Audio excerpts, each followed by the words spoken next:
Hello, I'm Kevin Bunn. I'm a North Carolina workers' compensation lawyer. So I'm going to talk for a few minutes today about occupational diseases in North Carolina. So employees are frequently exposed to hazardous conditions on the job that over time can cause important and serious medical conditions. Under some circumstances, these related medical conditions can be covered under workers' compensation in North Carolina as an occupational disease. So the proof required to show that these diseases are covered is one of two things. A number of diseases we call them listed diseases, and those are diseases that are listed under North Carolina General Statute 97-53. If you have one of these conditions, then all you have to show is that your employment caused or substantially contributed to the condition. So these are diseases that we know that certain exposures place an employee at an increased risk for developing the condition. So if you have one of these conditions under 9753, then all you have to show is that the employment in fact significantly contributed to developing those conditions.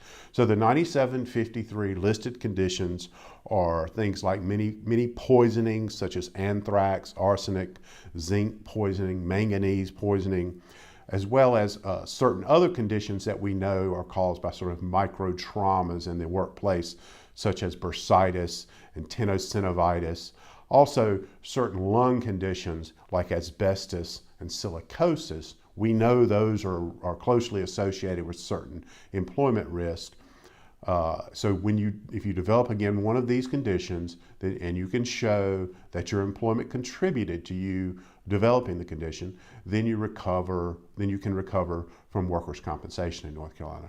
Now the other kind of condition, the non-listed conditions, so you may have some condition that's not under the list of 9753, but you may believe that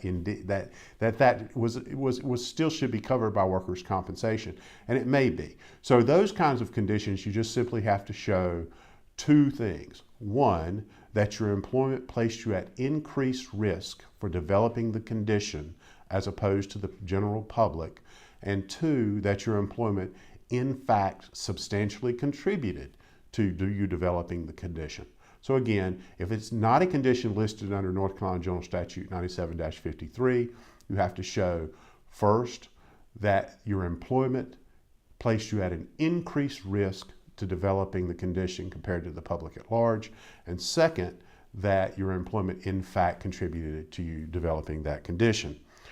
So occupational diseases can be a very difficult issue to deal with in workers' compensation. If you believe you have an occupational disease, I would be glad to talk to you about that, and we can kind of talk through it together. You can get my email address from the website. You can also get the phone number. Be glad to communicate with you either way. Again, my name is Kevin Bunn. I'm a North Carolina workers' compensation lawyer. I look forward to hearing from you.